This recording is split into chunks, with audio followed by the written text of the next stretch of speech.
हम बात करेंगे एडवांस के एंगल से। इसमें एक टॉपिक होता है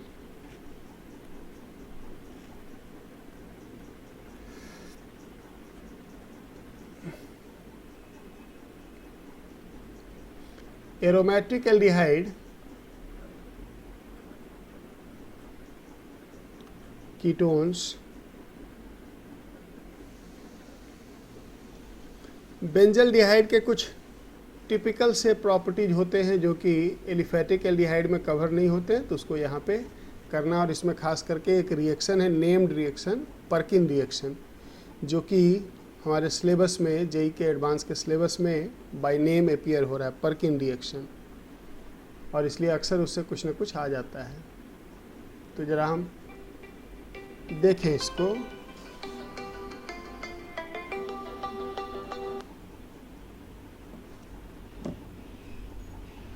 पर्किन रिएक्शन को सॉरी रिएक्शंस ऑफ एल्डिहाइड को। सबसे पहले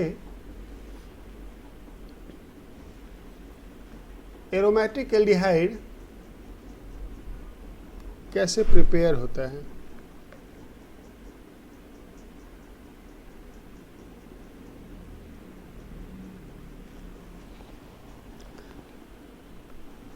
अगर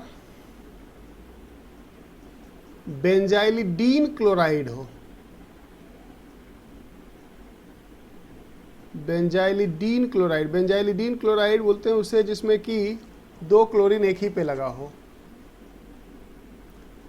अगर इसकी हाइड्रोलिसिस कर दें, सिंपली वाटर के साथ ही बॉयल कर दें, तो SN1 रिएक्शन के थ्रू दोनों क्लोरीन रिप्लेस होके पहले आ जाता है यहाँ पे 2 OH। तो बेसिकली ये रिपीटेड न्यूक्लियोफिलिक सब्स्टिट्यूशन रिएक्शन का एग्जाम्पल है। और हमें मालूम है कि 2 OH एक कार्बन पे स्टेबल नहीं होता है, तो यहाँ से वाटर निकल के बेंजल्डिहाइड बन जाएगा। तो इसको अगर हम एक स्टेप पीछे से लेना चाहें तो ये ज़रा इसको देखना और विजुलाइज करना। हम पढ़ रहे हैं एरोमेटिक एल्डिहाइड, बट काफ़ी कुछ बैकग्राउंड से कवर होता है कि अगर टॉलीन को क्लोरीन के साथ हीट करें या सनलाइट के प्रेजेंस में ट्रीट कर दें, तो बेंजाइलिक पोजीशन पे साइड चेन में हेलोजनेशन होगा। यही अगर क्लोरीन के साथ लिविस एसिड के प्रेजेंस में ट्रीट करोगे तो रिंग में इलेक्ट्रोफिलिक सब्स्टिट्यूशन होगा। तो ये फ्री रेडिकल हेलोजनेशन रिएक्शन के थ्रू यहाँ पे क्लोरीन आएगा। और अगर स्टोकियोमेट्री को प्रॉपर कंट्रोल करें तो 2 क्लोरीन भी आ सकता है। तो by proper control of stoichiometry of reaction and treatment in presence of light or heat, benzylidene chloride, and after that इसको रिफ्लक्स कर दो, वाटर के साथ बॉयल कर दो, ये रिएक्शन हो जाएगा। इसी के पैरेलल में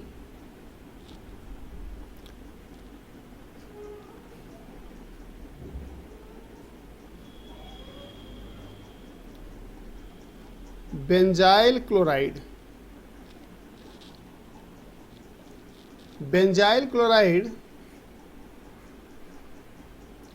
को या तो कॉपर नाइट्रेट के एक्वस सॉल्यूशन के साथ बॉयल करो या फिर इसे लेड नाइट्रेट के एक्वस सॉल्यूशन के साथ बॉयल कर दो।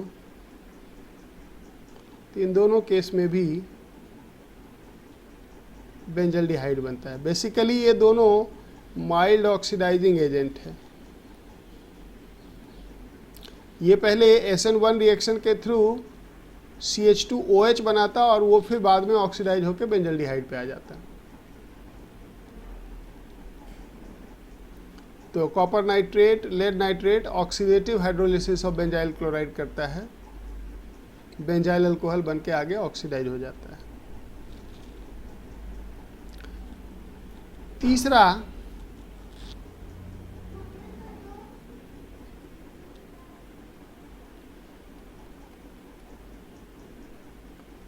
oxidation of toluene with chromium oxide in presence of acetic anhydride.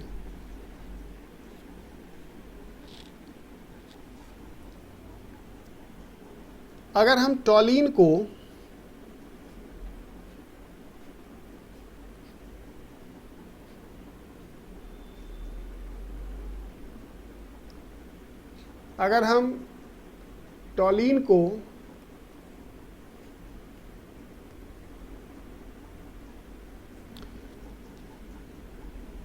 CrO3 in presence of acetic anhydride,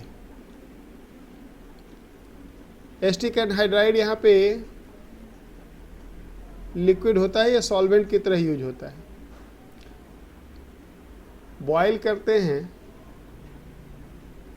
तो यहाँ पे एक इंटरमीडिएट बनता है, वो इम्पॉर्टेंट है, ज़रा सा उसको समझना, क्योंकि देखो रिएक्शन तो लिमिटेड है, क्वेश्चन नया आना है तो पूछेगा इसमें इंटरमीडिएट क्या बनता है और इस रिएक्शन में खास क्या है। तो यहाँ पे एक इंटरमीडिएट बनता है C6H5CH OCOCH3, ये एनहाइड्राइड से आया है, ये 2 टाइम्स लग जाता है। Aldehyde is easier to oxidise than alcohol. तो ये टॉलीन पहले अल्कोहल बना फिर एल्डिहाइड बना। अगर एल्डिहाइड को अल्कोहल से आसान है ऑक्सीडाइज करना तो ये आगे ऑक्सीडाइज होकर एसिड बन सकता था। उसी को रोकने के लिए एसिटिक एनहाइड्राइड लिया गया है। एसिटिक एनहाइड्राइड जो एल्डिहाइड बनता उसके साथ ही कॉम्प्लेक्स बना लेता and it prevents further oxidation to acid. और इसे बाद में फिर हम सेपरेट करके एसिड हाइड्रोलिसिस कर लेते हैं तो ये एसीटेट ग्रुप चला जाएगा, वहाँ पे 2 OH आ जाएगा, बाद में वाटर निकाल के बेंजल्डिहाइड बन जाएगा।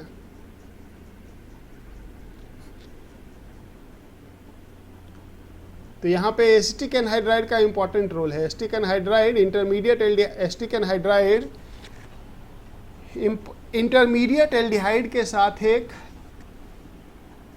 कॉम्प्लेक्स बनाता है जो कि फर्दर एल्डिहाइड को ऑक्सीडाइज होने से बचाता है। तो अगर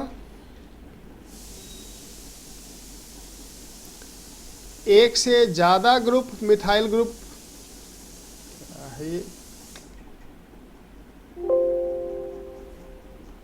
Screen sharing has stopped as the shared window is closed.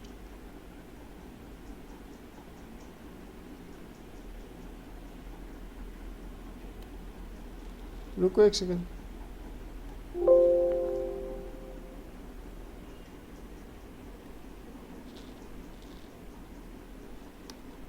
Screen आया फिर से आपके पास? स्क्रीन विजिबल हुआ फिर से आपके पास? Yes sir. वो स्क्रीन आउट हो गया था। अच्छा, जो लिखा था वो भी गायब हो गया। रुको,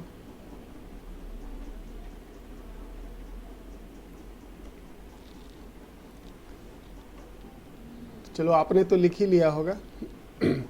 तो अगर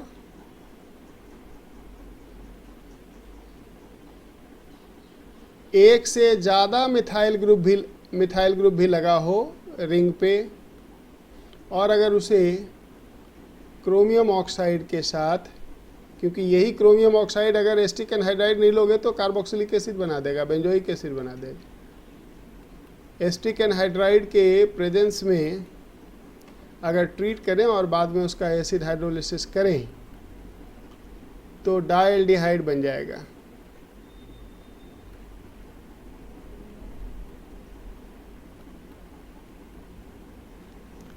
अल्फा पोजीशन पे ये कार्बोनाइल बनाता है, यानी कि इसे हम कीटोन बनाने के लिए भी यूज कर सकते हैं।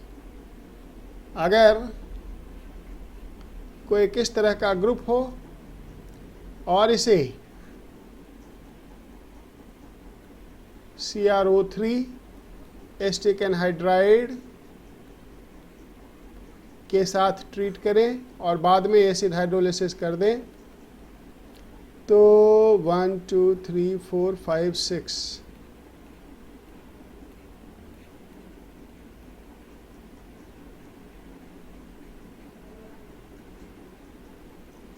ये बन जाएगा। अल्फा पोजीशन पे कार्बोनाइल बन जाएगा।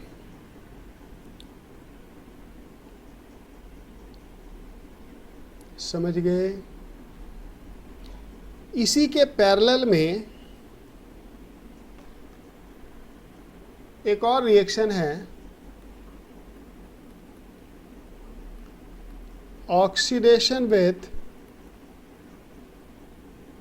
CrO2Cl2। इसे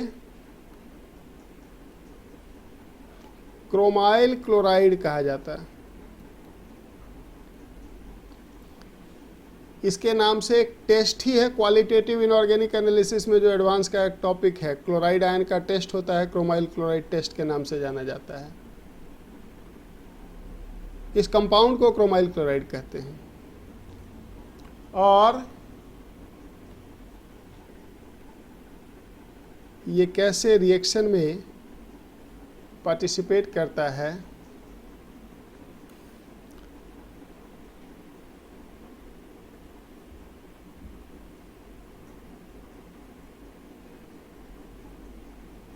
जस्ट ए सेकेंड।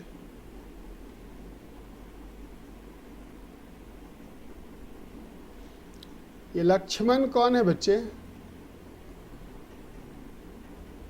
ये कौन लक्ष्मण के नाम से एंट्री लिया है?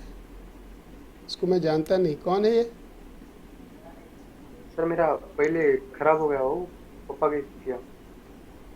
कौन हो तुम?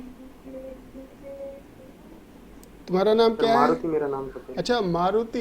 अरे तभी मैं कहूँ कि ये लक्ष्मण कौन है, अननोन नाम लग रहा था ना। कल तो मैंने रिमूव कर दिया था, मुझे पता ही नहीं था। मुझे फिर लगा कि कहीं कोई अपना ही बच्चा तो नहीं है, किसी दूसरे नाम से एंट्री ले रहा हो। तो कल तो मैंने एंट्री नहीं दिया था, सॉरी बच्चे।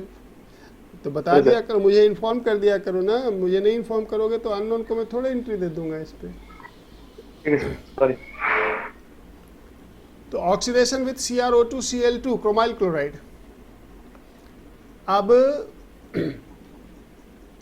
अगर हम टॉलिन को, ऊपर वाला रिएक्शन जैसा ही है, टॉलिन को अगर टॉलिन को CrO2Cl2 के साथ ट्रीट करते हैं, तो यहाँ पे यही वाला स्पीसीज जो है इसके साथ इंटरमीडिएट बना लेता है कुछ इस तरह, C6H5CH, और यहाँ पे लगता है CrO2Cl। ये 2 यूनिट लगता है, 2 HCl बाहर निकल जाता है, और यही इसको फर्दर ऑक्सीडेशन से बचाता, और ये फिर इसको हाइड्रोलाइज कर देता। हमारे पास एंड में बेंजल्डिहाइड होता है। इसे एक नाम से भी जानते हैं, शायद आपने सुना होगा, कभी मैंने बताया होगा, ETARD, इटार्ड्स रिएक्शन। ETARD, हाँ, इटार्ड्स रिएक्शन के नाम से जानते हैं इसे। Oxidation of toluene to benzaldehyde एक बड़ा स्पेसिफिक रिएक्शन है बेंजल्डिहाइड के प्रिपरेशन का, इसे इटार्ड्स रिएक्शन कहते हैं। ये रिएक्शन कंडीशन पिछले रिएक्शन के जैसा है, लेकिन उससे थोड़ा माइल्ड है। तो इसलिए अगर अब बेंजीन रिंग पे 2 मिथाइल ग्रुप हो और इसे CrO2Cl2 के साथ ट्रीट कर दो, तो इस बार एक ही CH3 ऑक्सीडाइज होता है, दूसरा नहीं हो पाता। ये एडवांटेज इसका पिछले रिएजेंट में दोनों ऑक्सीडाइज हो गया था। तो अगर कहीं पे 2 मिथाइल ग्रुप है और एक को ही ऑक्सीडाइज करना है, that to controlled oxidation to benzaldehyde, तो क्रोमाइल क्लोराइड हम यूज कर सकते हैं। तो ये हैं, और ये सब जो मैं बता रहा हूँ, ये देखोगे तो ये सब रिएक्शन एडवांस के एंगल से इंपॉर्टेंट है। ये वाला 2019 में, 19 में या 18 में, 19 में ही नहीं 18 में आ रखा है। मल्टीपल करेक्ट में था, बेंजल्डिहाइड कौन कौन से रिएक्शन में बनेगा, उसमें ये एक ये भी था।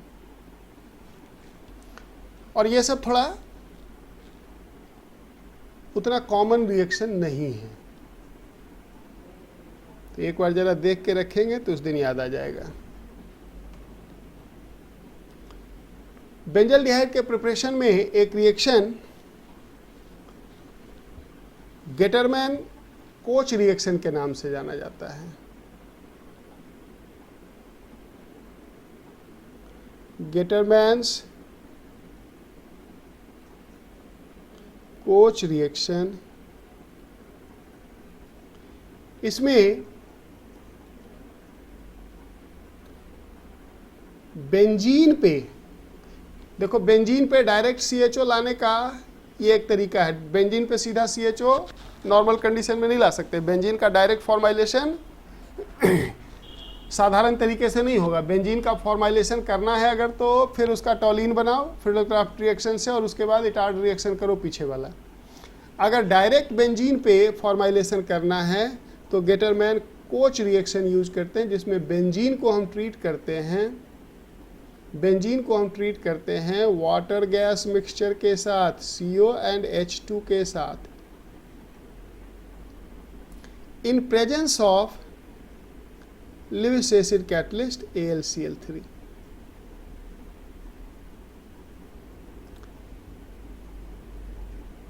क्या होता है, ओह सॉरी बच्चे, एक मिस्टेक हो गया, रुको एक सेकेंड, H2 नहीं है, गलती से लिख दिया, HCl है। तो यहाँ पे पहले तो डायरेक्ट फॉर्माइलेशन हो जाता है। कैसे होता है, जरा सा इसका मैकेनिज्म भी मैं आपको बताऊंगा।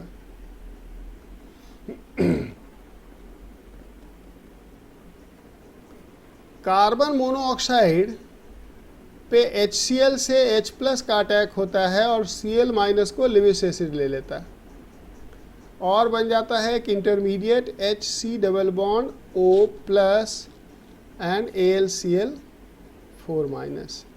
ये देखो, ये एसाइलियम आयन है जो फ्रीडल-क्राफ्ट एसाइलेशन में यूज होता है, और यही इलेक्ट्रोफाइल बन के अगले स्टेप में, स्लो स्टेप में, बेंजीन पे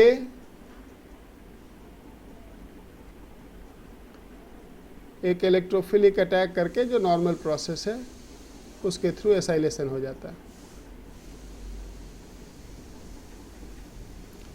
So it is in the slow step Friedel-Crafts acylation, Gattermann coach reaction slow step में फ्रीडल-क्राफ्ट एसाइलेशन है, और इसलिए वो सभी लिमिटेशन जो फ्रीडल-क्राफ्ट रिएक्शन का है वो गेटरमैन कोच रिएक्शन का भी है। क्या लिमिटेशन है फ्रीडल-क्राफ्ट रिएक्शन का, याद है आपको कि फ्रीडल-क्राफ्ट रिएक्शन बहुत स्लो रिएक्शन होता, नाइट्रोबेंजीन पे नहीं होता। फ्रीडल-क्राफ्ट रिएक्शन फिनॉल एनिलीन का नहीं होता, क्योंकि फिनॉल एनिलीन में OH NH2 का लोन पेयर लिविस एसिड के साथ रिएक्ट करने लगता। वो सभी लिमिटेशन यहाँ भी हैं, क्योंकि इसका जो रेट डिटरमाइनिंग स्टेप है वो इनफैक्ट फ्रीडल-क्राफ्ट रिएक्शन ही है। तो शुद्ध बेंजीन हो, टॉलिन हो, इन सब पे अगर हमें डायरेक्ट फॉर्माइलेशन करना हो तो हम इसे यूज कर सकते हैं। जैसे कि मान लो टॉलिन है, और अगर इसे CO+ HCl के साथ ट्रीट कर दें, CO+ HCl के साथ ट्रीट कर दें इन प्रेजेंस ऑफ AlCl3,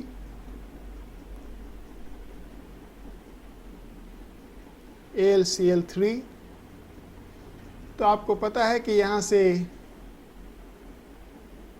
ये एसाइलियम आयन आएगा और इलेक्ट्रोफिलिक सब्स्टिट्यूशन होगा तो ओरिएंटेशन वगैरह देखना पड़ेगा। तो CH3 ortho para directing group है, पैरा प्रोडक्ट इसमें मेजर प्रोडक्ट बन जाएगा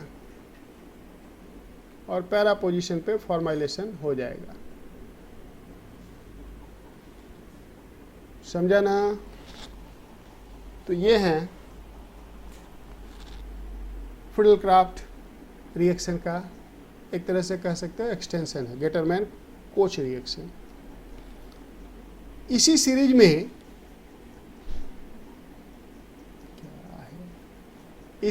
में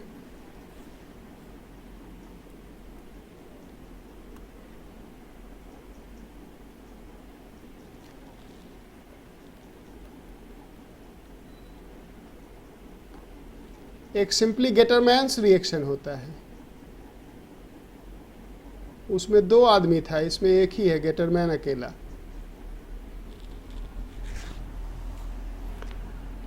जिसमें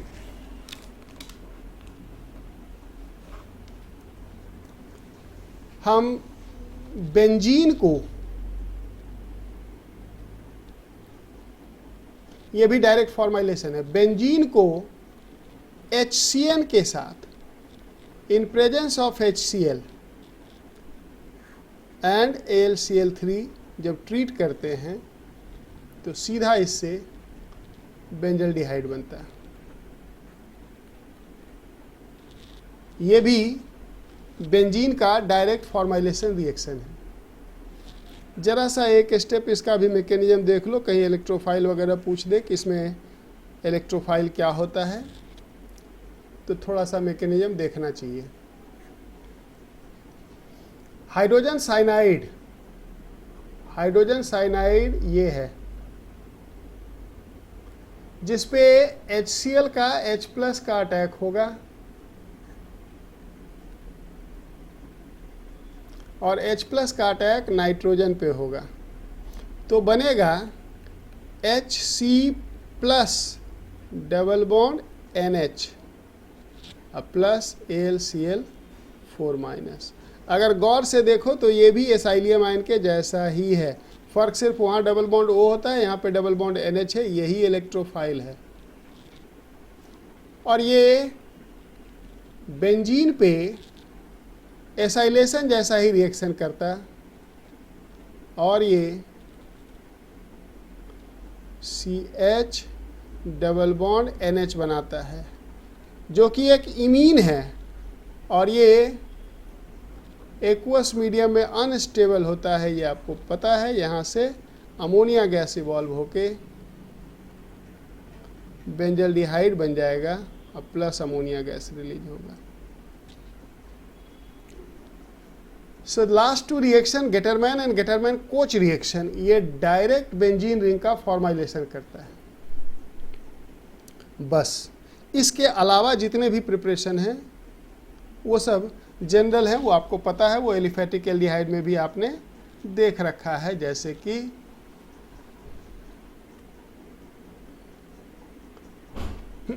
C6H5CN बेंजोनाइट्राइल, SnCl2 कंसंट्रेटेड HCl, कौन सा रिएक्शन है ये? Stephen's reaction. तो यहाँ पे C6H5CHO हो जाएगा। ये बेसिकली एसिड डेरिवेटिव साइनाइड का रिडक्शन है, रिडक्शन ऑफ साइनाइड ग्रुप है। जरा फ्री टाइम में चेक करना, साइनाइड में कार्बन का ऑक्सीडेशन नंबर, एल्डिहाइड में कार्बन का ऑक्सीडेशन नंबर, तो दिखेगा कि ये रिडक्शन है। यही सब छोटी छोटी बातों को ध्यान में रखना है एडवांस में, कि क्या पूछेगा हम नहीं जानते हैं, लेकिन इन्हीं में से कुछ पूछेगा, तो सब कुछ पता होना चाहिए हमें। ये कंट्रोल रिडक्शन है साइनाइड का। और बाकी सब तो जनरल सा रिएक्शन है, वो सब तो आप जानते ही हो। एसिड क्लोराइड के साथ PDC ले लो या PDBA-SO4 ले लो, साथ में quinoline, रोजनमन reduction.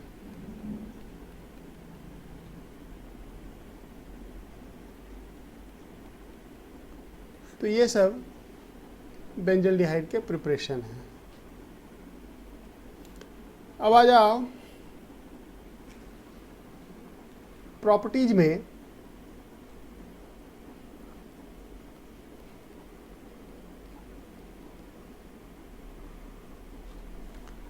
Properties of benzaldehyde में सबसे पहले इसका कंपैरिजन विथ एलिफैटिक एल्डिहाइड। तो बेंजल्डिहाइड एलिफैटिक एल्डिहाइड वाले काफ़ी रिएक्शन देते हैं, लेकिन इंपॉर्टेंट है कुछ वो रिएक्शन जहां पे ये डिफर करते हैं। जैसे C6H5CHO gives positive tolerance test, positive tolerance test देता है। gives positive NaHSO3 टेस्ट, याद करो वाइट प्रेसिपिटेट ऑफ बाइसल्फाइड बनता है। gives पॉजिटिव DNP टेस्ट, ये DNP क्या है? Dinitrophenyl hydrogen, yellow precipitate. gives positive SIF test, restore magenta colour of Schiff base. Benzaldehyde ये सभी टेस्ट देते हैं, लेकिन डिफर कहाँ करते हैं?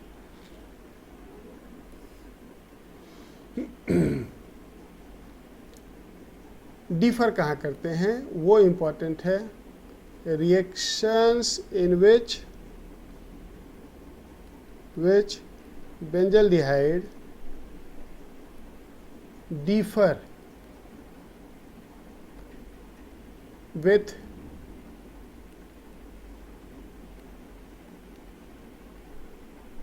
Aliphatic aldehyde. सबसे पहले तो मैंने आपको बता रखा है कि एरोमेटिक एल्डिहाइड फेलिंग टेस्ट नहीं देता। C6H5CHO does not give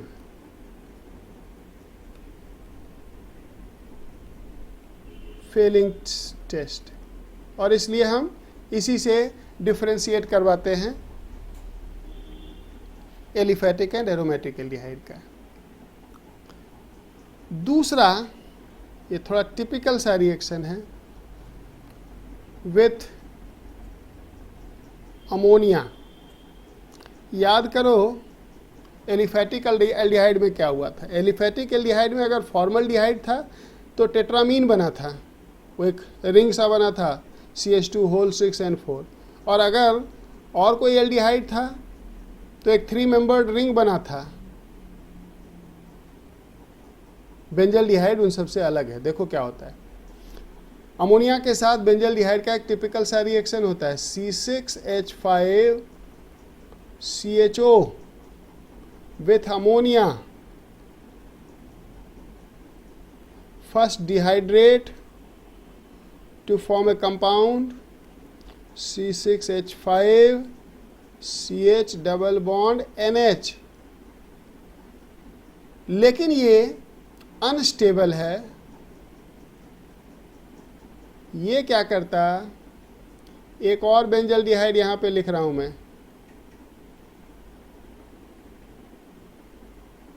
और एक और यही वाला इमीन मैं लिख रहा हूं इधर। ये इमीन बेंजल्डिहाइड के साथ इस तरह से कंडेंस हो जाता to give a very complicated compound C6H5CH double bond N। अब बीच में देखो ये CH आ जाएगा, फिर N डबल बॉन्ड CH और इस CH पे लग जाएगा ये PH। इसको हाइड्रो बेंजोइन कहते हैं। तो अमोनिया के साथ एक टिपिकल सा रिएक्शन बेंजल्डिहाइड का होता है। नेक्स्ट आ जाओ,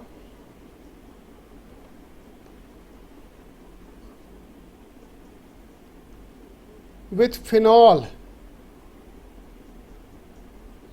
बेंजल्डिहाइड फिनॉल के पैरा पोजीशन पे कंडेंसेशन करता है कुछ इस तरह से। बेंजल्डिहाइड को ऐसे लिखना है और सामने दो फिनॉल को लिखना है जिसका पैरा हाइड्रोजन बाहर निकाल के दिखाना है, ऐसे।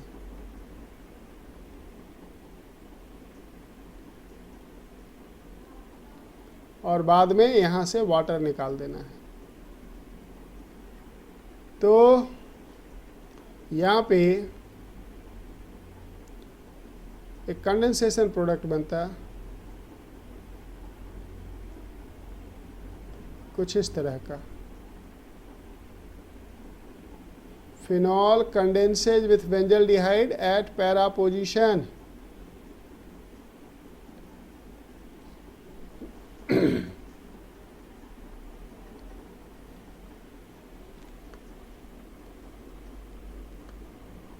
with N, dimethyl aniline। ये एक बड़ा टिपिकल सा रिएक्शन है बेंजल्डिहाइड का। बेंजल्डिहाइड C6H5CHO, ध्यान से देखो तो ये फिनॉल जैसा ही लगेगा फर्स्ट स्टेप में। reacts condenses with NN dimethyl aniline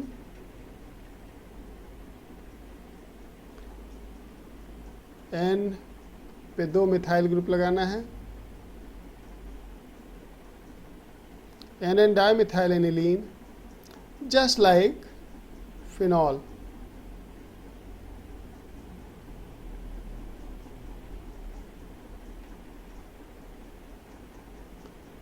para position पे कंडेंसेशन होगा।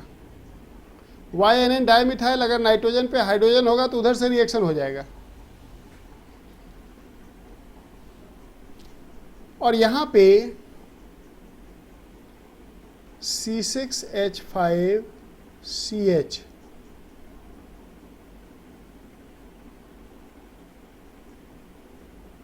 ये बनता है।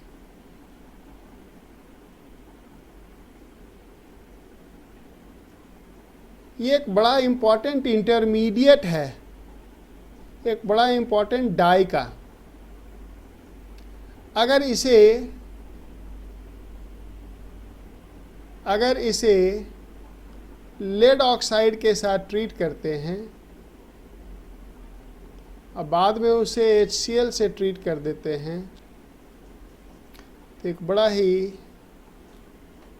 फेमस, बड़ा ही इंपॉर्टेंट ऑर्गेनिक डाई बनता है कुछ इस तरह का। C6H5CH, C6H5 नहीं, CH नहीं, C6H5C, नीचे एक तो ये वैसे ही लगेगा NMe2, आगे ये यहाँ पे ऐसे हो जाता है। लेड डाइऑक्साइड ऑक्सीडाइजिंग एजेंट है, इसने ऑक्सीडाइज किया है यहाँ पे कार्बन पे, और यहाँ पे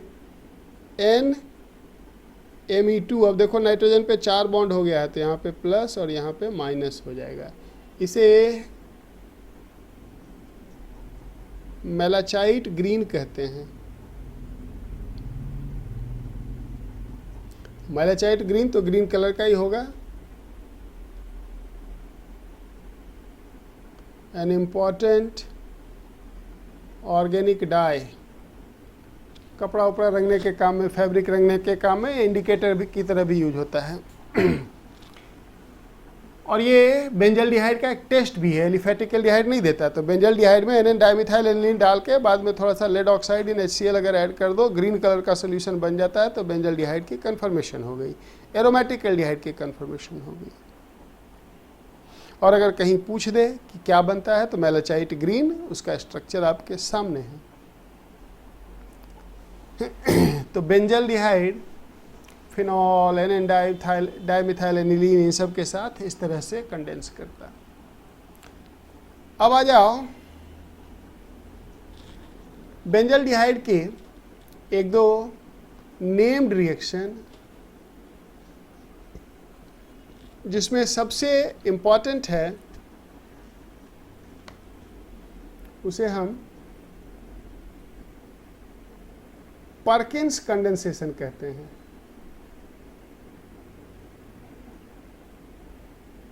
ये IIT JEE के एडवांस के सिलेबस में ये रिएक्शन बाय नेम अपीयर हो रहा है, देखोगे तो ये नाम से लिखा हुआ है।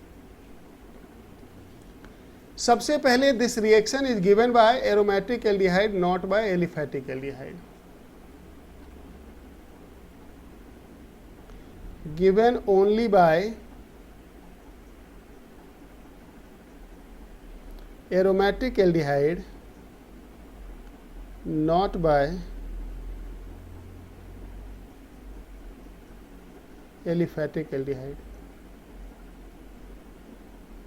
एलिफेटिक एल्डिहाइड से टेस्ट नहीं देता, ये रिएक्शन नहीं देता।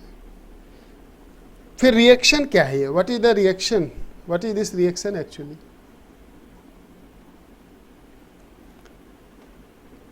एरोमेटिक एल्डिहाइड, जिसको मैं अब यहाँ ऐसे लिख रहा हूँ ArCHO, AR stands for aromatic, phenyl. Aromatic aldehyde when treated with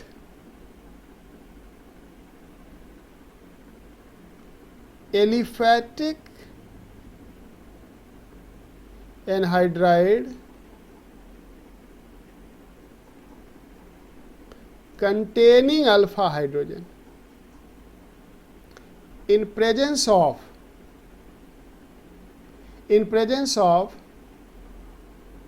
sodium salt of carboxylic acid at somewhere around 160 to 180 degrees Celsius. Condensation takes place between aldehyde and anhydride, giving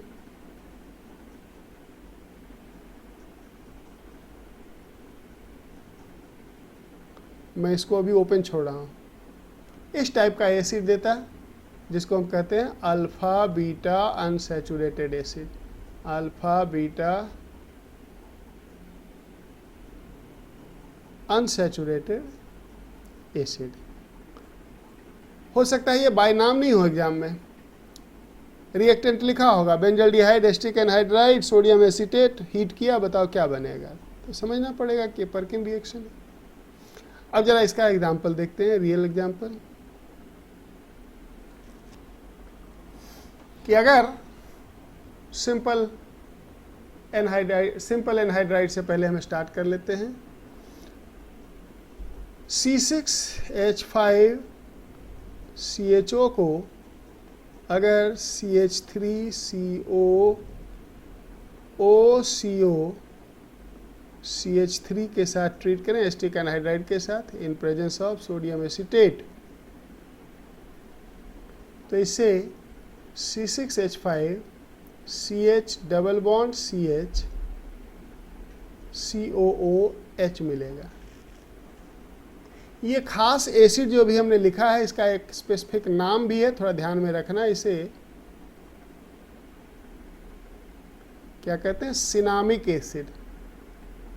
और यही आगे CHO अगर हो जाए, ये COH CHO हो जाए तो सिनामल्डिहाइड हो जाता हो। It is cinnamic acid. बनता कैसे है, थोड़ा सा इसका मैकेनिज्म देखेंगे तो आपको लगेगा ये सब अल्डोल कंडेंसेशन से ही ओरिजिनेट हो रहा है, सब उसी के जैसा है। So let us see the mechanism. सबसे पहले anhydride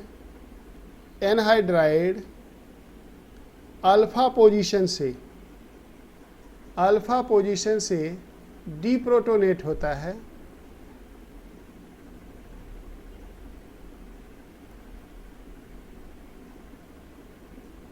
by this salt which is basic in nature, strong base, weak acid का salt है। ये यहाँ से H प्लस को लेगा और यहाँ पे कार्बन आयन बन जाएगा, that occur in the first step.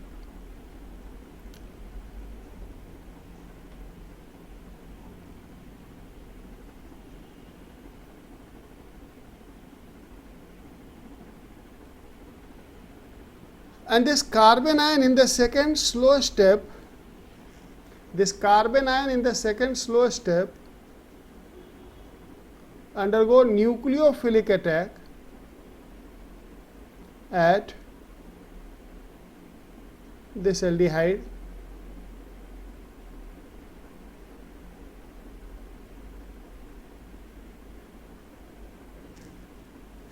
nucleophilic attack at this aldehyde, जैसे aldol कंडेंसेशन होता था।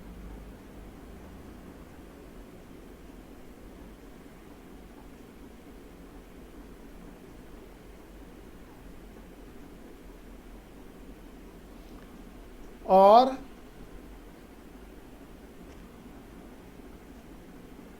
क्या बनेगा? C6H5CO माइनस H CH2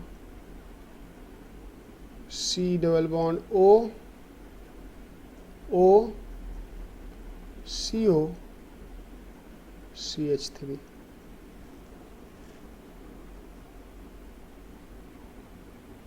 बाद में फिर ये वाटर से H प्लस लेगा और थोड़ा प्रोसेस को फास्ट कर लेते हैं। ये जो होता है ये basic medium, alkaline medium provide करता है, तो उस मीडियम में ये एनहाइड्राइड जो है ये हाइड्रोलाइज भी हो जाता है।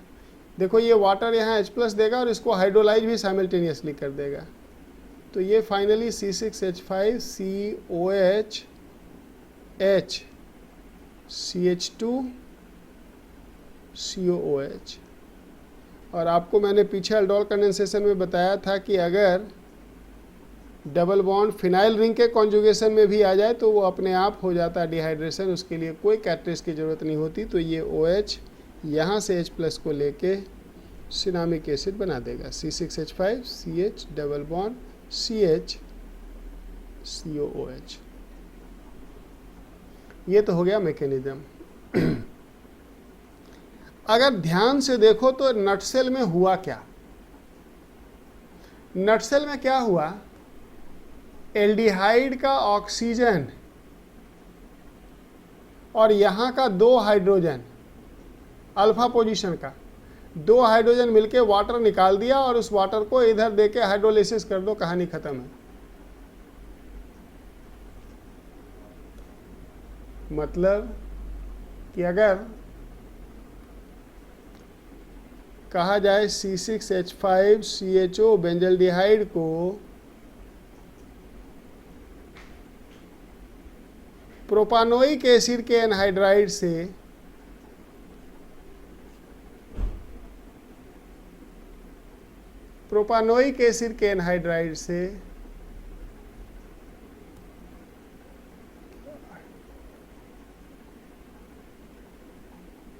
ट्रीट करें, और यूजुअली जो एनहाइड्राइड लेते हैं उसी का सोडियम सॉल्ट लेते हैं, कोई बाइंडिंग नहीं है लेकिन उसी का सोडियम सॉल्ट लेते हैं क्योंकि उस एनहाइड्राइड में उसका सोडियम सॉल्ट आसानी से डिजॉल्व हो जाता है।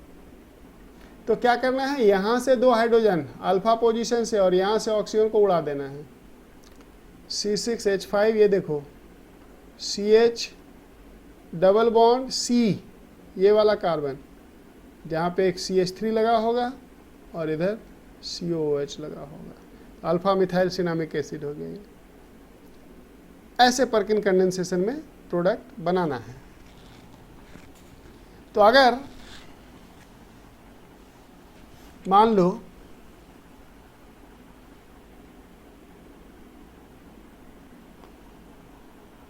ऐसा ना हो कि कभी ऐसा हो जाए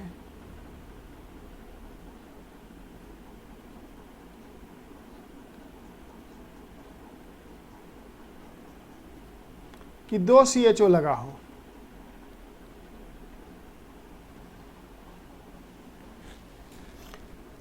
और कहा जाए कि इसे CH3CO होल ट्वाइस O के साथ सोडियम एसीटेट सॉल्यूशन के प्रेजेंस में हीट करो, क्या होगा? दोनों जगह हो जाएगा, कहने जा रहा हूं, दोनों CHO पे हो जाएगा, कहने जा रहा हूं। CH double bond CH COOH, CH double bond CH, इस तरह से।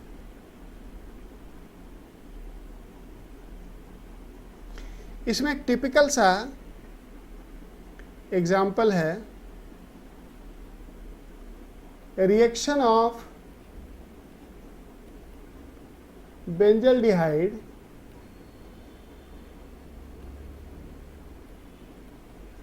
with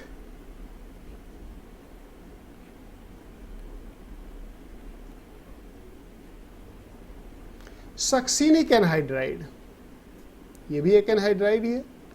succinic anhydride in presence of sodium acetate, वही करना है। अल्फा कार्बन से 2 हाइड्रोजन को निकालना है और इधर से ऑक्सीजन को,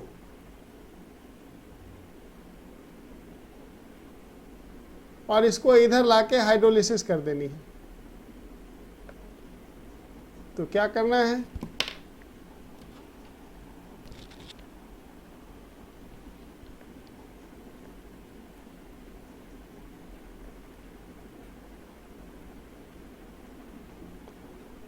CH डबल बॉन्ड C, ये वाला कार्बन जिस पे लगा होगा COOH, ये वाला पोर्शन, और नीचे लटका होगा इसमें CH2, ये वाला CH2,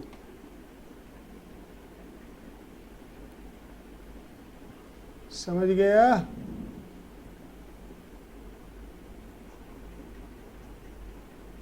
तो ये हो जाएगा इसमें कैनिजारो प्रोडक्ट।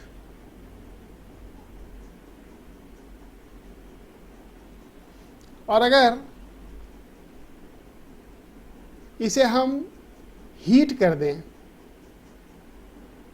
इसे हम हीट कर दें अब, तो देखना ये यहाँ वाला CO2 निकल जाएगा, ये नहीं निकलेगा क्योंकि यहाँ पे स्टेबल कार्बन आयन बनेगा।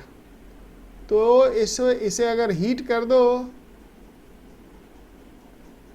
तो ये CH double bond CH CH2 ये बन जाएगा। और अगर इसको आगे और बढ़ा दें, SOCl2 और बाद में AlCl3 से ट्रीट कर दें, तो ये देखो कहाँ से कहाँ पहुँच गए।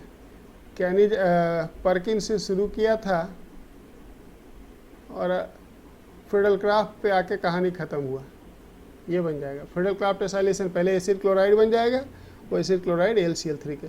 वैसे अगर साइक्लाइजेशन हो रहा है फिडेलक्राफ्ट एसाइलेशन में, तो आपको मैंने बताया था ये सिर्फ HF के साथ भी हो जाता है।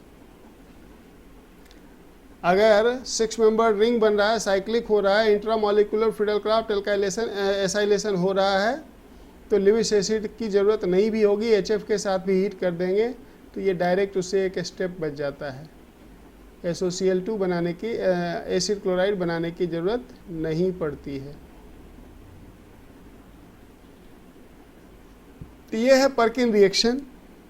कई बार इससे क्वेश्चन आए हैं, थोड़ा सा दिखता नहीं है पेपर में कि ये परकिन है, जिसको दिख गया उससे गलत नहीं होता, सही करके आता हो। तो ये है परकिन रिएक्शन। अब इसके बाद एक आध और इसमें रिएक्शन बेंजल्डिहाइड का देख सकते हैं। एक रिएक्शन इसे कहते हैं बेंजोइन कंडेंसेशन। ये बेंजल्डिहाइड का एक इम्पॉर्टेंट रिएक्शन है। अगर बेंजल्डिहाइड को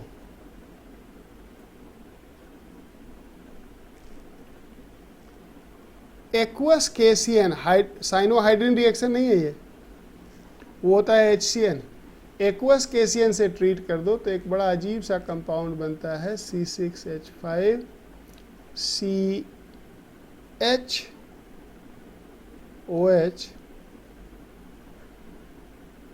C double bond O C6H5, और इसी को बेंजोइन कहते हैं। इसमें यह कैटलिस्ट है।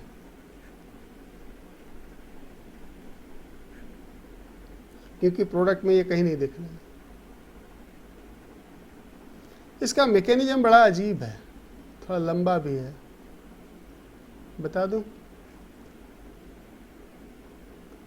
इसमें सबसे पहले बेंजल्डिहाइड पे साइनाइड का न्यूक्लियोफिलिक अटैक होता है और बनता है C6H5 O- CnH, और बाद में ये यहाँ से H+ को ले लेता है और बन जाता है C6H5 COH Cn-, और यही कार्बेनायन इसमें इंपॉर्टेंट रिएक्टिव इंटरमीडिएट है जो अब नेक्स्ट स्टेप में बेंजल्डिहाइड के सेकेंड मॉलिक्यूल पे अटैक करता है।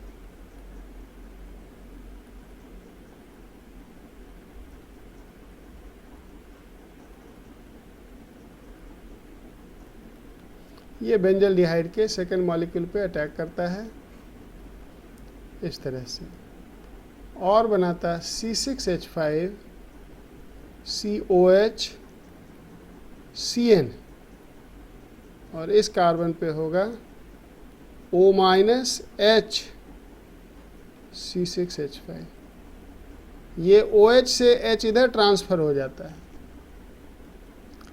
अब इतना कॉम्प्लिकेटेड मैकेनिज्म वगैरह जस्ट मैं एक बार दिखा दे रहा हूँ, याद रखने की इम्पोर्टेंट है। ये कार्बेनायन मैकेनिज्म से होता है। इधर Cn होता है और इधर ये OH C6H5, और बाद में ये नीचे आके Cn को निकाल देता है। तो Cn जस्ट एक कैटलिस्ट था। C6H5 C double bond O CHOH, and this is called benzoin. तो पर्किन रिएक्शन, बेंजोइन कंडेंसेशन, यही सब एरोमेटिक एल्डिहाइड में थोड़ा सा अलग से जानना था आपको। तो I think it's more than enough in aromatic aldehyde.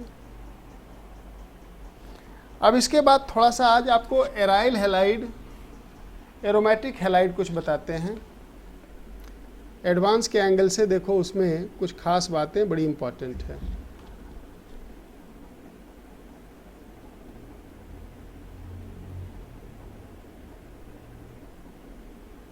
Aryl halides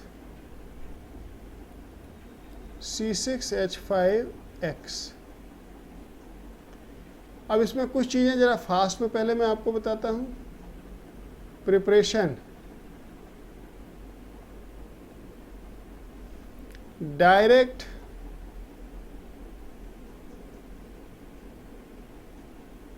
halogenation of benzene. अगर बेंजीन को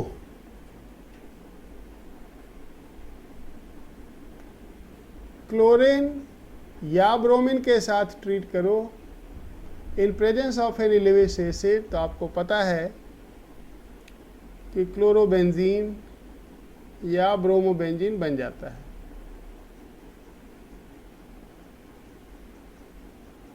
लेकिन फ्लोरिनेशन नहीं कर सकते इधर से, आयोडीनेशन नहीं कर सकते इधर से, उसके डिफरेंट रूट्स हैं। बट उसके पहले ज़रा यहीं पे अगर इसी बेंजीन को क्लोरीन के साथ इन प्रेजेंस ऑफ सनलाइट ट्रीट कर दें तो मालूम है क्या बनता है? हर कार्बन पे क्लोरीन ऐड हो जाता, डबल बॉन्ड गायब। ये बनता है और इसको बोलते हैं BHC,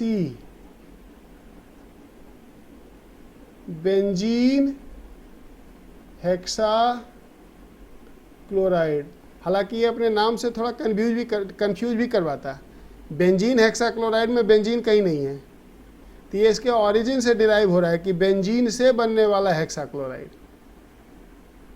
डबल बॉन्ड गायब है, ये फ्री रेडिकल हेलोजनेशन हो गया। और ये एक इम्पॉर्टेंट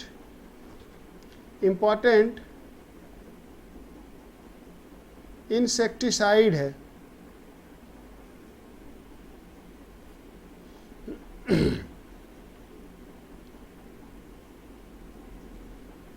अगर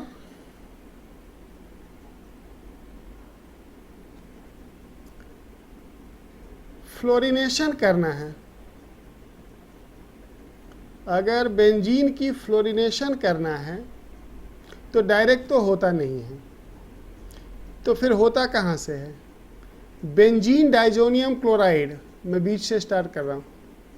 benzene diazonium chloride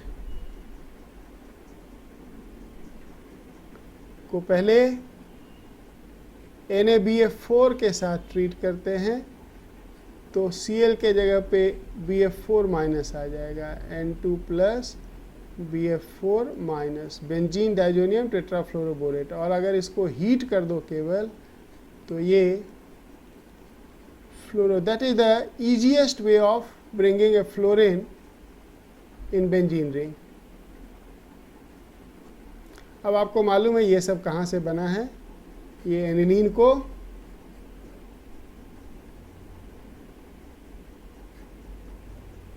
NaNO2 HCl 0 degree Celsius diazotization reaction. एक चल जाएगा लेकिन वो उतना इफेक्टिव नहीं होता है फ्लोरिनेशन रिएक्शन में। डायरेक्ट फ्लोरिनेशन भी कर देते हैं यूजिंग जेनॉन फ्लोराइड। ये फ्लोरिनेटिंग एजेंट होता है और XeF6 अगर ले लें तो ये एक कार्बन पे फ्लोरिनेशन करवा देता है, प्लस HF प्लस जेनॉन बनता है। बैलेंस नहीं है, इसको बैलेंस करना पड़ता है। तो xenon fluoride can be use to direct fluorinate directly benzene ring. Iodination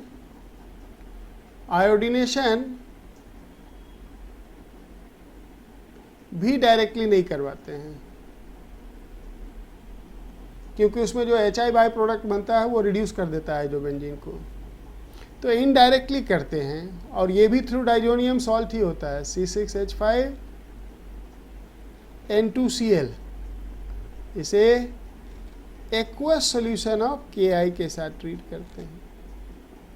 chlorination के लिए CuCl, ब्रोमिनेशन के लिए CuBr लेते हैं, सैंडमेयर रिएक्शन। लेकिन आयोडीनेशन के लिए KI लेते हैं क्योंकि CuI जो है, क्यूप्रस आयोडाइड जो है, वो हाईली इनसॉल्युबल कंपाउंड है, इसलिए KI लेते हैं।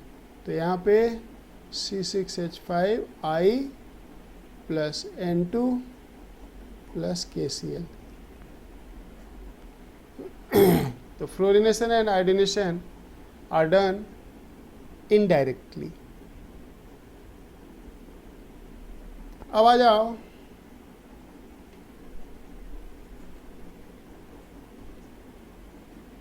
प्रॉपर्टीज। पहले एक दो छोटे छोटे रिएक्शन इसके मैं बताता हूँ, उसके बाद इसमें एक बहुत बड़ा रिएक्शन है, असल में फोकस वहीं पे है एडवांस में। पहले एक दो छोटे छोटे रिएक्शन। रिडक्शन,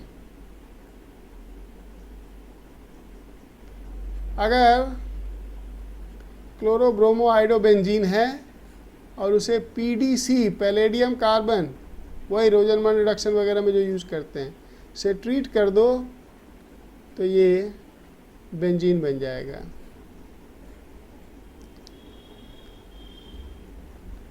टिन HCl भी यूज कर सकते हैं।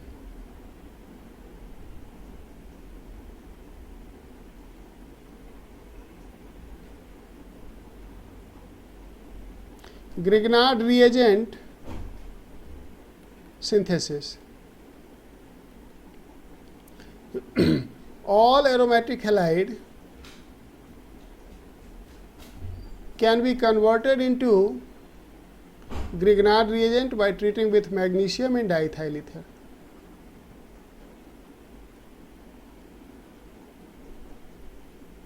अब इसका एडवांटेज देखो क्या हो सकता है कि अगर बेंजीन पे कहीं ड्यूटेरियम लगाना हो तो ये कन्वीनियंट मेथड हो सकता है। क्या करेंगे, बेंजीन का पहले कर दो क्लोरीनेशन,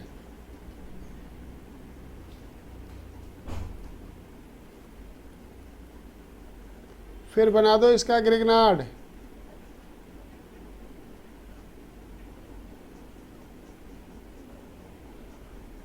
और फिर उसमें डाल दो D2O, जैसे हाइड्रोलिसिस करते हो ड्यूटेरियम आ जाएगा। और ग्रिग्नार्ड रिएजेंट को लेके कोई भी सिंथेसिस कर सकते हो इससे, जैसे मान लो कहा कि इसे अब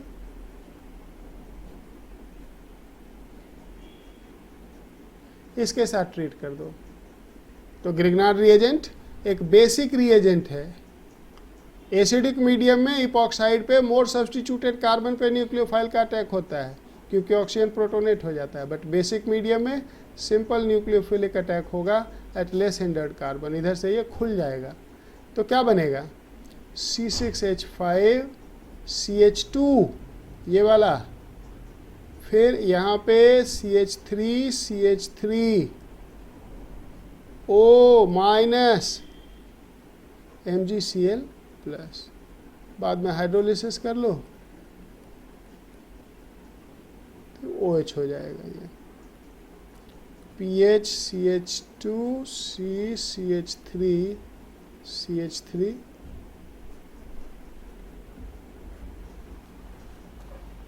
ये मैंने एक एग्जाम्पल दिखाया है। अब इन सब में 50 रिएक्शन लिखा जा सकता है ग्रिग्नार्ड सिंथेसिस में।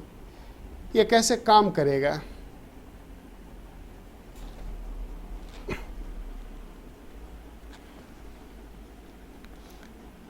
नेक्स्ट अब देखो इसमें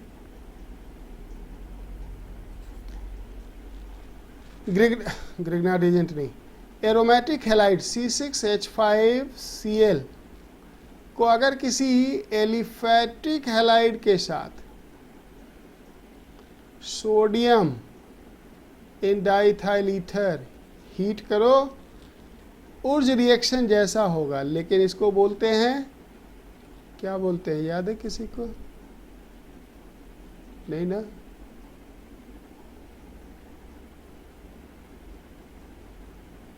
उर्ज फिटिंग रिएक्शन बोलते हैं इसको।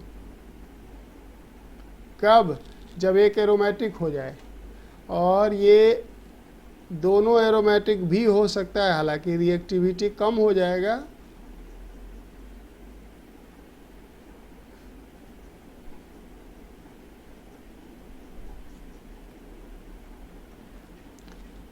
तो दोनों साइड बेंजीन लग सकता है, बाइफिनाइल बन सकता है, और अगर दोनों एरोमेटिक हैलाइड हो तो इसको सिंपली फिटिंग बोलते हैं, Fittig reaction. Wurtz reaction only aliphatic, Wurtz Fittig, aliphatic aromatic, Fittig only aromatic. ये तो कुछ छोटे छोटे रिएक्शंस हैं। जो सबसे इम्पॉर्टेंट आपको यहाँ पे सीखना है एडवांस के लिए, जिससे मैं उम्मीद करता हूँ कि एक गारंटीड क्वेश्चन इस बार होगा, क्योंकि लास्ट ईयर नहीं था, अल्टरनेट करके आता है उस कॉन्सेप्ट से question, that is aromatic nucleophilic substitution reaction.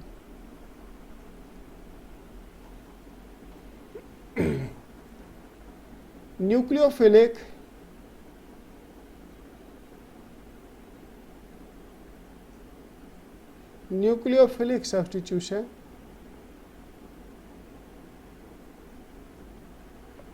In aryl halide, और इसमें हम एक ही रिएक्शन पे कंसंट्रेट करेंगे, SNAR रिएक्शन पे। एक बेंजाइन मैकेनिज्म भी होता है, साफ साफ हमारे सिलेबस में लिखा हुआ है एक्सक्लूडिंग बेंजाइन मैकेनिज्म, तो यानी कि उसको बिल्कुल देखना भी नहीं है। SNAR रिएक्शन, क्या ये रिएक्शन है? पहले जरा इसकी जनरल मैकेनिज्म देखेंगे। अगर किसी एरोमेटिक हैलाइड, याद करो नॉर्मल कंडीशन में, ऑर्डिनरी कंडीशन में एरोमेटिक हैलाइड्स ऑलमोस्ट इनर्ट होता है SN2 रिएक्शन में due to partial double bond character resonance with the benzene ring. But अगर इसे हम किसी स्ट्रॉन्ग न्यूक्लियोफाइल से ट्रीट करें और अगर रिएक्शन हो, कितना होगा नहीं होगा ये बात की बात है, अगर हो तो कैसे होता है? तो न्यूक्लियोफाइल पहले अटैक करता है अल्फा कार्बन पे, और जब ये अटैक करता है तो ये ऊपर शिफ्ट कर जाता है। And this is the slow redetermining step leading to formation of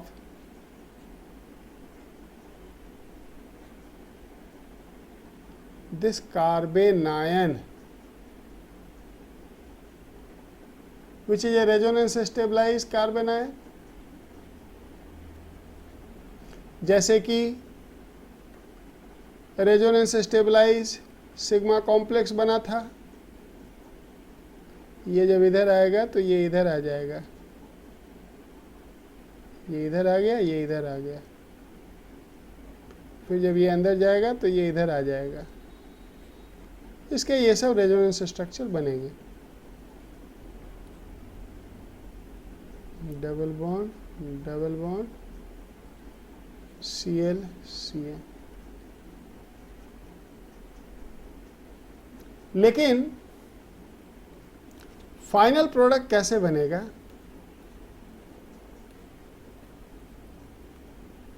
वो सेकेंड स्टेप में बनेगा।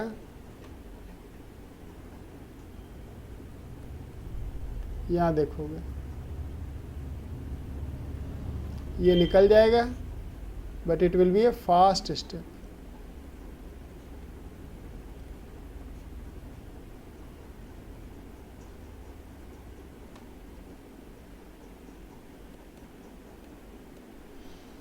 तो अगर कोई पूछे कि aromatic nucleophilic substitution reaction SNAR reaction की काइनेटिक्स क्या है, तो it is second order reaction, first order in aryl halide and first order in nucleophile.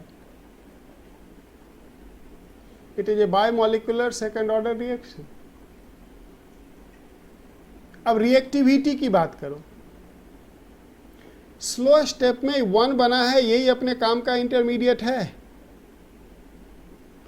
तो वो कोई भी फैक्टर जो 1 को बनने में हेल्प करे या 1 को स्टेबलाइज करे, या तो 1 के फॉर्मेशन में हेल्प करे या 1 को स्टेबलाइज करे, वो फेवर करेगा SNAR रिएक्शन को। 1 को कौन स्टेबलाइज करेगा? 1 में है निगेटिव चार्ज, तो इलेक्ट्रॉन विड्रॉइंग ग्रुप उसको स्टेबलाइज करेगा। यानी कि एरोमेटिक इलेक्ट्रोफिलिक सब्स्टिट्यूशन में जितने भी डीएक्टिवेटिंग ग्रुप थे वो सब यहाँ एक्टिवेटिंग हो जाएंगे, और अगर इलेक्ट्रॉन डोनेटिंग ग्रुप इसमें 1 में लगा हो तो वो डीस्टेबलाइज करेगा। यानी कि वहाँ पे जितने भी एक्टिवेटर थे वो सब यहाँ डीएक्टिवेटर हो जाएंगे। वहाँ पे जितने डीएक्टिवेटर कहाँ पे? एरोमेटिक इलेक्ट्रोफिलिक सब्स्टिट्यूशन में जितने भी वहाँ के डीएक्टिवेटर हैं वो सब एक्टिवेटर हो जाएंगे। एग्जाम्पल से मैं आपको दिखाता हूं। पहले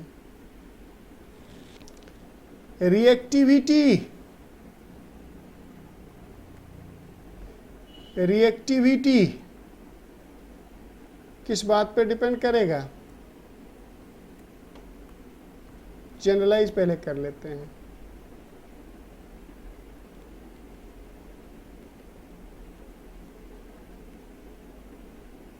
any factor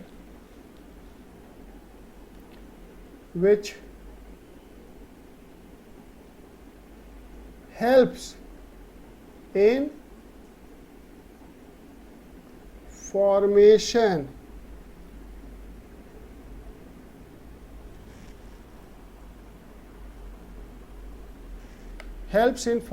of one or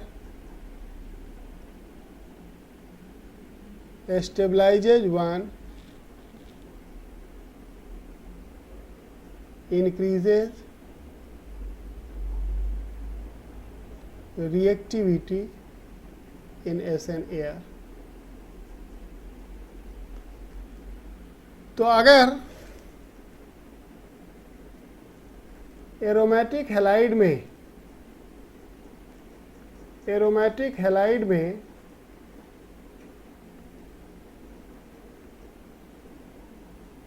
कोई ग्रुप ले लें, इसका पोजीशन अभी मैंने स्पेसिफाई नहीं किया है, कोई ग्रुप ले लें और अब इस ग्रुप को जरा देख लो। अगर A NO2 हो,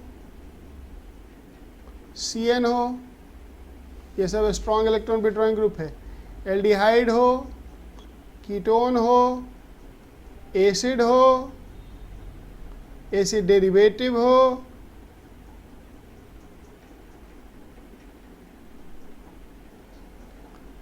क्वाटरनरी अमोनियम आयन हो, या इवन खुद हैलाइड। याद करो ये ortho para directing but deactivating था ड्यू टू नेट माइनस आई। तो ये सब इलेक्ट्रॉन विड्रॉइंग ग्रुप है, एक्टिवेट SN_AR रिएक्शन। और वहीं पे अगर ANH2 हो, R हो, अल्काइल ग्रुप हो, OH हो, OR हो, OCOR हो, ये सब डीएक्टिवेट करेगा।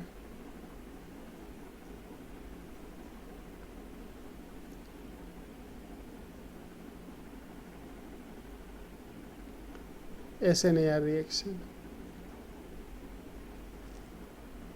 अब इसे एक एग्जाम्पल में रख के देखो।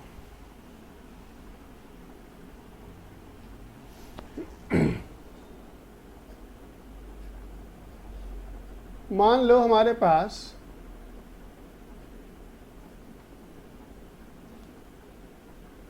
M नाइट्रोक्लोरोबेंजीन है और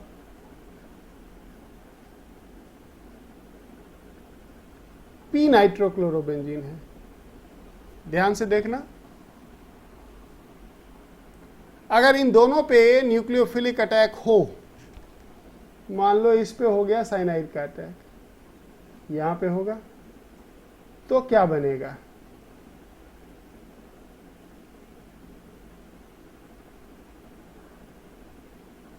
क्या बनेगा? बनेगा Cl CN और यहाँ पे आ गया माइनस, ये उठ के इधर आ जाएगा, ये और यहाँ है NO2। अब अगला स्टेप देखो, ये जब अंदर आएगा तो ये इधर आएगा और बनेगा CN Cl, ये इधर आ गया, इधर।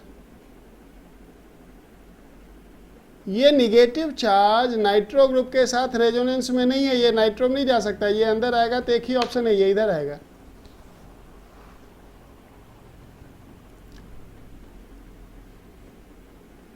लेकिन अगर हम इस पे करें साइनाइड का अटैक तो क्या होगा?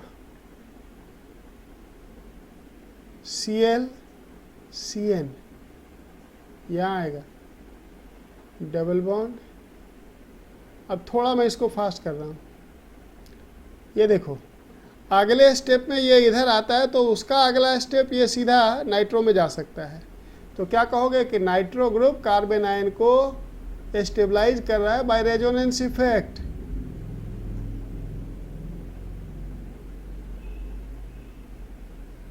is being stabilized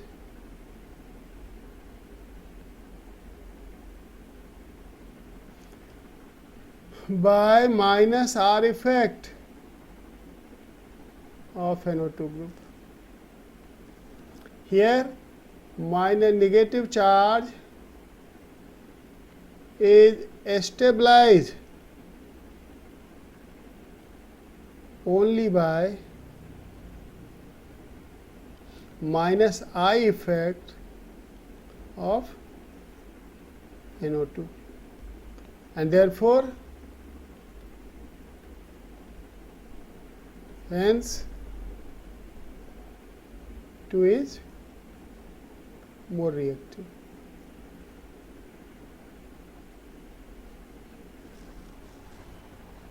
ये तो सिंपल है, आपको पता ही है कि ऑर्थो पैरा पोजीशन से रेजोनेंस होता है। अब इसमें एक पॉइंट समझो, सपोज करो हमारे पास Cl NO2 है और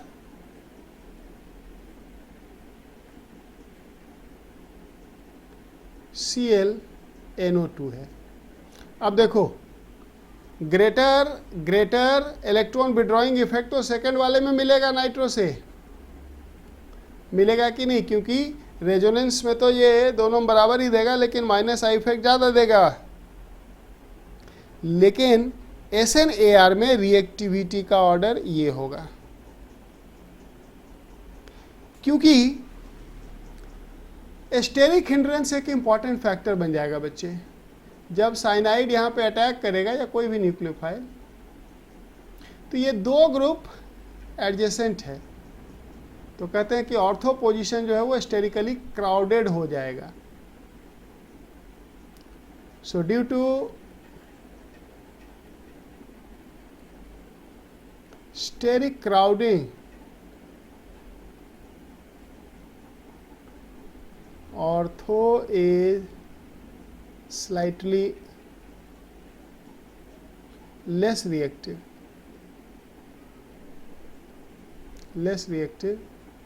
than p isomer, but more reactive than Meta isomer.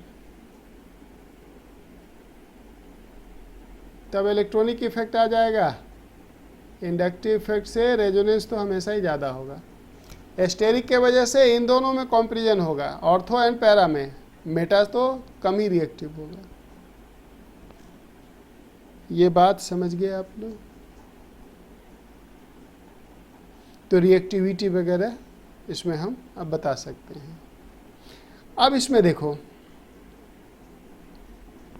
ध्यान से देखना और समझ के बताना। अगर आपसे कहा जाए कि अगर इन दोनों को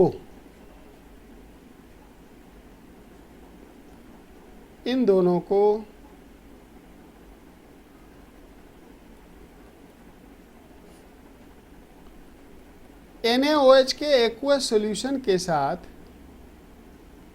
अगर ट्रीट करें तो कौन आसानी से रिएक्ट करेगा? Which will be more reactive? एक ऑब्वियस सा चॉइस लगता है कि वन मोर रिएक्टिव होगा, क्योंकि न्यूक्लियोफिलिक सब्स्टिट्यूशन में हम देखते हैं कार्बन हेलोजन बॉन्ड और यहाँ पे CF bond stronger than CCl bond होगा। There is no doubt about that. But reactivity reactivity आज 2 की ज़्यादा है 1 से। कारण फ्लोरीन, देखो फ्लोरीन पे डेल्टा नेगेटिव है, यहाँ पे डेल्टा पॉजिटिव है, इसीलिए तो अटैक करता है OH माइनस। तो OH माइनस के अटैक के लिए फेवरेबल कंडीशन क्या होगा? Large delta positive and less steric hindrance, और दोनों फ्लोरीन के साथ मिलेगा क्योंकि fluorine more electronegative and smaller size का है। और इसलिए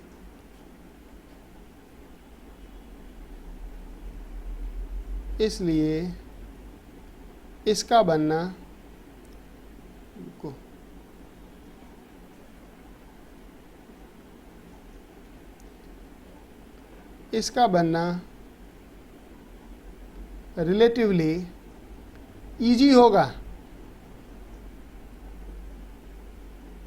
इन द स्लो स्टेप। एक बार जब ये बन गया तो ये CF बॉन्ड तो फास्ट स्टेप में ब्रेक होगा, ये नॉन रेट डिटरमाइनिंग स्टेप में ब्रेक होगा, जिसका कि रिएक्टिविटी से कोई लेना देना ही नहीं है। तो फर्स्ट स्टेप जिसमें आसानी से होगा वो प्रेफर होगा। और इसलिए SNAR रिएक्शन में फ्लोराइड मोस्ट रिएक्टिव होता है, याद रखना।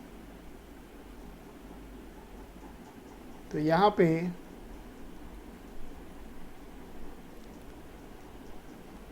एरोमेटिक हैलाइड में फ्लोराइड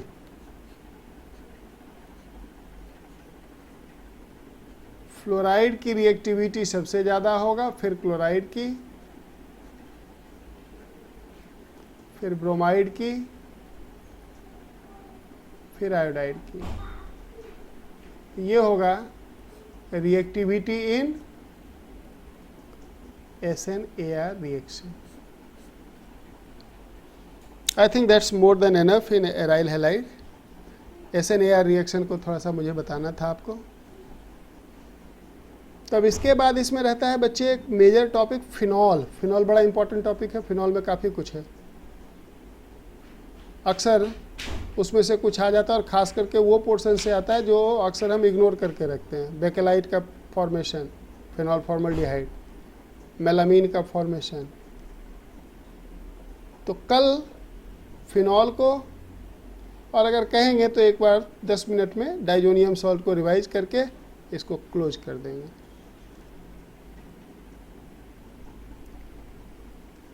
उसके बाद फिर बाकी के और टॉपिक जो मैंने बताया। अच्छा ये बताओ, कार्बोहाइड्रेट वगैरह फिर से अभी करने की ज़रूरत है क्या?